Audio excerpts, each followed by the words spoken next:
Emang ang sia, emang kau sia, sia. Sana, lawan danga sana yang viral kini. Lawan danga sana yang viral kini. Ndak ada moral orang Minang seketik lagi ni dodo. Tapi ndak sado orang Minang lo lah. Ndak sado do gitu. Ada sebagian.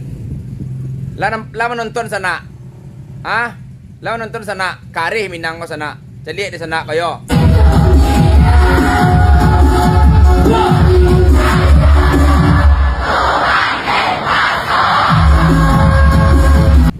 Laksana tonton kan.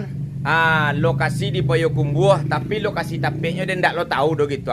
Cuman dia nek mancaliak dek viral senyo gitu.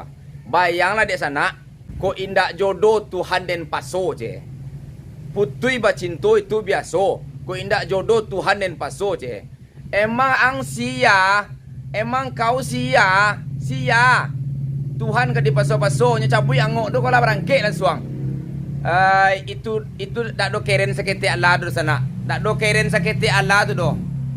Itulah la rusak mana mah. Nyonan keren tu modeko sana Kwa modeko baru keren kwa. Celik sana ko deh.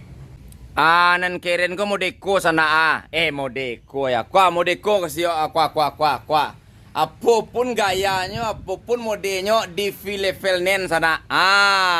Kwa. Konan di level nen tu sana kwa.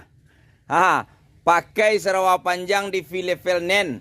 Pakai serawa pensil di level nen. Pakai serawa chino, serawa kartun apa namanya kau di level nen. Pakai serawa pendek di level nen lo gitu kwa.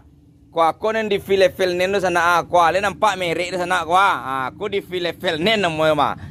Aku serawa paten-paten sana nampak sana konan pendek ke sana. Konan pendek konan panjang sadolanya gitu nan sirawa kargonya lah dulu kini di level nen sana terbaru kini sana di level nen. Ini nampak di sana gua, aku kargo gini gua macam warnanya. Ado satu alanya di siku sana gua. Baju pun mau ditulo di level nen. Aku di level nen gua sana gua. Ini nampak sana di level nen. Jadi untuk di sana mah menonton tu sudah seketik yo.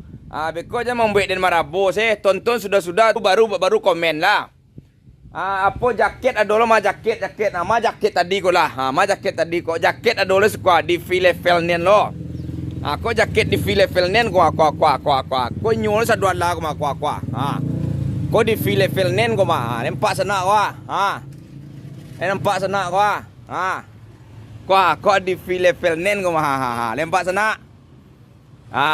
Jadi iko modeko ko baru keren gitu Sirawa di level nen, baju di level nen. Di mana tempatnya Bang Panjul kwa? Di Rolibu sana. Lah di Rolibu sana lu buat luang. Kwa, konen di level nen kwa.